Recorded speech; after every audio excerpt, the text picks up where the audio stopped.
धरही अपमाने। सुना सभी लोगों ने।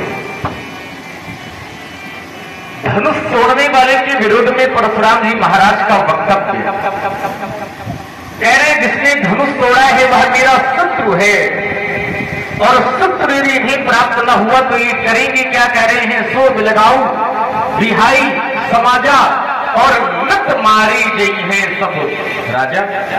धनुष तोड़ने वाला यदि नहीं मिला तो सब राजा मारे जाएंगे। मैं विचार यह करने लगा जो धनुष आज तोड़ा गया है वो भगवान शिव का तोड़ा गया है, शिव का। सुनो राम जय शिव धनु। हमारे भैया ने भी कहा नाथ स्तंभ धनु भंजन हारा। भगवान शंकर जी का धनुष तोड़ा गया है और इस संसार में भगवान शंकर से शीघ्र प्रसन्न होने वाला कोई दूसरा देवता नहीं है। तभी तो हमारे शास्त्र कहते हैं आशुतोष तुम अवठर दानी और आरती हरहु दीन जन। आप हमारे शीघ्र पोष माने प्रसन्न होने वाले भगवान शंकर शीघ्र ही प्रसन्न होने वाले हैं। भगवान शंकर की करुणा का हस्त जिस भक्त के शीश पर होता है उसके जीवन में कोई समस्या आने वाली नहीं है। कर्पूर गौरम करुणावतारम।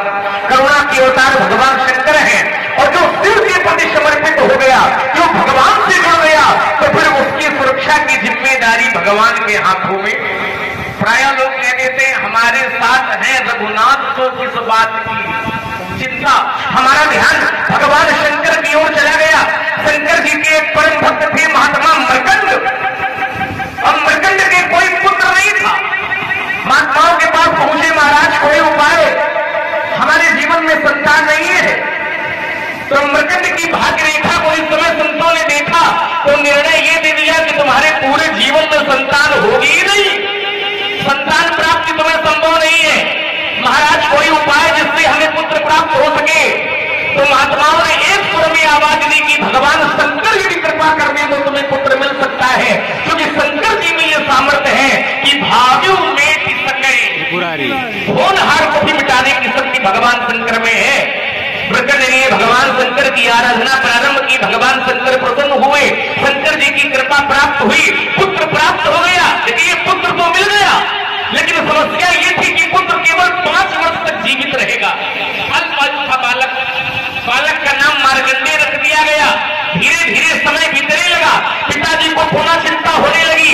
आज हमारा पुत्र हमारे साथ में है, लेकिन कुछ समय बाद संसार से संबंध विच्छेद करके चला जाएगा। आज तो साथ में है लेकिन कल साथ रहने वाला। उन्होंने पूछा महाराज कोई उपाय जिससे हमारा पुत्र अल्पायु से दीर्घायु हो सके। महात्माओं ने कहा भगवान शंकर मृत्यु के भी देवता हैं, तभी तो मृत्युंजय कहे जाते हैं, और शंकर की यदि कृपा कर दे तो पुत्र अल्पायु से दीर्घायु हो जाएगा। बालक भगवान शंकर की भक्ति में लग गया, शंकर जी के प्रति अपने मन को समर्पित कर दिया, शंकर जी की साधना में लग गया, शंकर जी से जुड़ गया, और होते होते वह दिन आ गया जिस दिन बालक की आयु पूरी होनी थी। अंतिम दिन था, 5वें वर्ष का अंतिम दिन था। यमराज प्राण लेने के लिए आए। यमराज माने काल, काल प्राण लेने के लिए आया अपने समय पर, लेकिन यमराज प्राण लेने में सफल नहीं हो पाए। काल प्राण लेने के लिए आया लेकिन सफल नहीं हो पाया, और काल पर उल्टे पर वापस लौटना पड़ गया, क्योंकि बालक पर अब महाकाल की कृपा हो गई।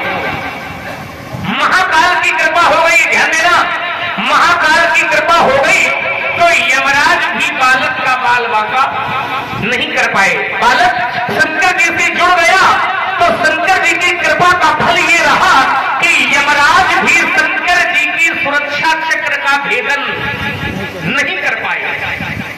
तो मैंने चिंतन ये किया कि बालक जब शिव से समर्पित हो गया, बालक जब शंकर जी से जुड़ गया तो यमराज कुछ नहीं कर पाए, तो धनुष तो भैया जीवन भर ये शंकर जी से जुड़ा रहा। धनुष ने तो पूरा जीवन ही भगवान शंकर को समर्पित कर दिया।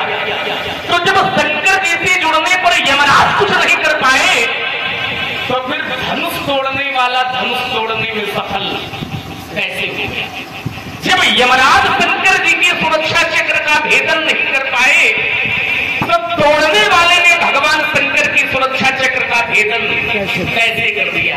इस बात पर यदि आप चिंतन करोगे, क्योंकि दोनों बात करेंगे इसमें, क्योंकि शंकर जी जिसे बचाना चाहेंगे उसे कोई मार नहीं सकता है, और शंकर जी जिसे मारना चाहेंगे उसे कोई बचाने वाला नहीं है। लेकिन एक परिस्थिति है, एक परिस्थिति यह है कि शंकर जी बचाना भी चाहें, लेकिन वो परम शक्ति यदि मारने का मन बना लेगी तो शंकर जी बचाना भी चाहे तो बचा नहीं पाएंगे। संकेत में बात समझ ली जाए, ब्रह्म रुद्र शरणागत गए न उबरे। यदि वो परम शक्ति मारने का मन बना लेगी तो शंकर जी बचाना भी चाहे तो बचा नहीं पाएंगे। तो कहीं धनुष तोड़ने वाला वो परम शक्ति तो नहीं है कि शंकर जी की सुरक्षा चक्र का भेदन कर दिया, शंकर जी ने बचाने का प्रयास भी किया होगा तो बचा नहीं पाए होंगे। तो यदि धनुष तोड़ने वाला वो परम शक्ति है तो फिर परम शक्ति को परशुराम जी को शत्रु नहीं मानना चाहिए, और यदि नहीं है, दोनों बातें हैं, यदि है परम शक्ति तो परम शक्ति को शत्रु नहीं मानना चाहिए परशुराम जी को। ये नहीं कहना चाहिए कि सुनो राम जी शिव धनुष सात बाहु परम शोभित, क्योंकि परम शक्ति को शत्रु मानना ये भलाई की बात नहीं है। और यदि परम शक्ति नहीं है तोड़ने वाला तो फिर सुरक्षा चक्र का भेदन करने में सफल कैसे हो गया। इस पर यदि आप चिंतन करेंगे, मस्तिष्क लगावेंगे तो कुछ न कुछ नवनीत, कुछ न कुछ निर्णय अवश्य निकल करके आवेगा। इसलिए महाराज चिंतन करिए, विचार करिए, क्रोध करने से काम नहीं बनेगा। कन्या का विवाह हुआ है, और जब किसी की कन्या का विवाह, धनुष नहीं टूटता तो कन्या का विवाह नहीं होता, और किसी की कन्या का विवाह हो जाए ये तो बड़ी अच्छी बात है, मांगलिक कार्य है, धार्मिक कार्य है। धनुष टूटा सब प्रसन्न है। जब किसी की कन्या का विवाह होता है तो पड़ोसी व्यक्ति भी सहयोग की भावना रखता है कि जितना हो सके वो बन जाए। पड़ोसी की बात छोड़ो, दुष्ट व्यक्ति भी सहयोग की भावना रखता है कि जितना हो सके वो बने, बाधा न उत्पन्न हुए। तो आप यदि महाराज हाथ जोड़ के कहना है सहयोग की भावना रखो, और न सहयोग की भावना रखो तो कम से कम ये धरती पलटे की बातें न करो, मारे काट की बातें न करो। धनुष टूटने में कोई बुराई नहीं है, धनुष टूटने में कोई अनुचित कार्य नहीं है, धनुष टूटने में कोई अधर्म नहीं है। एक बात हम भी आपको इस पक्ष से बता दें, जैसे शंकर जी आपके गुरु जी, शंकर जी जैसे आपके गुरु जी हैं, आप शंकर जी की सेवा में लगे हैं, तो एक बात हम भी आपको बता दें कि धनुष तोड़ने वाले ने भी धनुष गुरु जी की सेवा में ही तोड़ा है। जब तक गुरु जी ने आदेश नहीं दिया है तब तक धनुष तोड़ने वाले ने धनुष का खंडन, तो एक गुरु सेवक हो करके दूसरे गुरु सेवक को शत्रु मानना किया गया, आपको शोभा दे रहा। हमने बहुत तोड़ी, और जब बहुत तोड़ी तो कभी आपके ऐसे क्रोध के दर्शन नहीं हुए। बहुत धनुही तोड़ी लड़काई, लेकिन कबू न असरिस्कीन गोसाई, कभी आपने ऐसा क्रोध नहीं किया। तो क्या इस धनुष से आपको ममता है? और यदि ममता है तो उसका कारण क्या है, उसका हेतु क्या है? यही धनुष पर ममता, यही हेतु, इस धनुष पर ममता का हेतु क्या है, वह मैं जानना चाहता हूँ। एक बात हमें वक्तव्य में निकल कर आई कि लक्ष्मण स्वयं अभी स्पष्ट नहीं है कि क्या स्थिति है। लक्ष्मण के जीवन में स्वयं संशय खड़ा है, तो पहले तो आप स्वयं संतुष्ट हो जाए कि स्थिति क्या है, या ऐसे काम नहीं चलेगा कि ऐसा है तो फिर ऐसा है। ये स्थिति से काम करने वाला, ये तो निश्चित करो कि ये भगवान शिव की सुरक्षा चक्र में नहीं था, या उनसे अलग हो गया, और या ये निश्चित करो कि तोड़ने वाला कोई इतनी बड़ी शक्ति है कि शंकर जी भी उसका विरोध नहीं कर सकते। हमें तो ऐसा लगता है कि भगवान शिव से बड़ी शक्ति संसार में कोई शक्ति है ही नहीं। अब तुम्हारा अपना मंतव्य है, हम लोग जब भगवान शिव को देखते हैं, स्तुति करते हैं, तो कह देते हैं नमामि शबरी श्याम निर्वाण रूपम विभुम व्यापकम ब्रह्म भवेत स्वरूपम निजम निर्गुणम निर्विकल्पम निरीहम चिदाकाशमाकाशवासम। अच्छा, एक कथा ऐसे सुनाई माना सुनी होगी गुरु जी से अपने।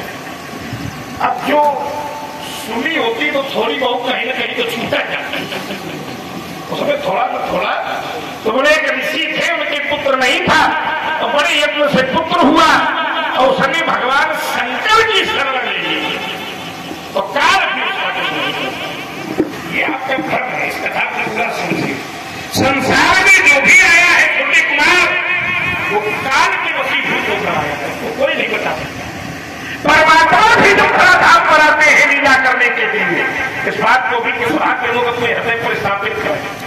और आज हमारा परम सौभाग्य है, सुनाते तो हम लोग रोज हैं, सुनने वाले स्वयं एक व्यक्ति ऐसे बैठे हैं जिनको सुन सुन के हम लोग सुनाने नहीं। क्या बात है, तो सौभाग्य है। आइए, थोड़ा उत्साह भी है, थोड़ा दबाव भी है, दोनों चीजें हैं।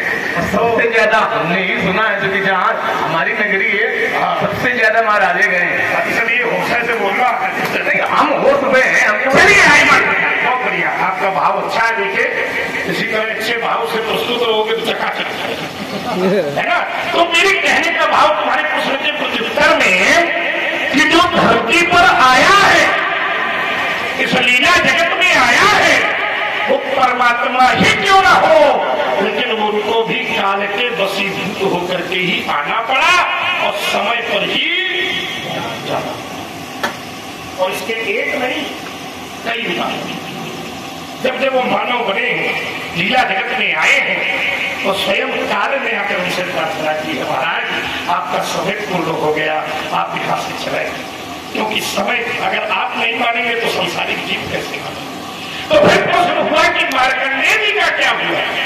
अब इस घटना को पूरा जानो तो समझ में आएगा, आधा पूरा बताओगे तो आनंद आने वाला नहीं है। अतिथि विद्वानों की धरती है, महापुरुषों को लगातार लोगों ने सुना है, तो सब कथा रसिक लोग हैं यार। आइए जरा, उनके पिता ने एक प्रवृत्ति दे दी थी बेटे कि जो भी तुम्हारे यहाँ आवे उसको साष्टांग होकर प्रणाम करो। मार्कंडेय जी के यहाँ सप्त ऋषि पधारे, सप्त ऋषियों को उस छोटे से बालक ने प्रणाम कर लिया। उन्होंने कह दिया दीर्घायु भव, चिरंजीवी भव। पिता ने हाथ जोड़कर कहा आज संसार में सबसे मिथ्या काम होने जा रहा है, क्योंकि आज महात्माओं का वरदान मिथ्या हो गया। क्या हुआ, इस बालक की आयु केवल 20 दिन बची। उन्होंने उस बालक को उठाया और ले जाकर के यमराज के चरणों पर रखा। यमराज ने भी कहा भाई यशस्वी भाव देगा। बोले कैसे यशस्वी भाव, 3 दिन बाद इनको मरना है, आपका भी वरदान झूठा। यमराज ने उस बालक को उठाया और ब्रह्मा जी के चरणों में डाल दिया। ब्रह्मा जी ने कहा यशस्वी भाव, दीर्घायु भाव। यमराज ने कहा तुम भी फंस गए हो बाबा। कैसे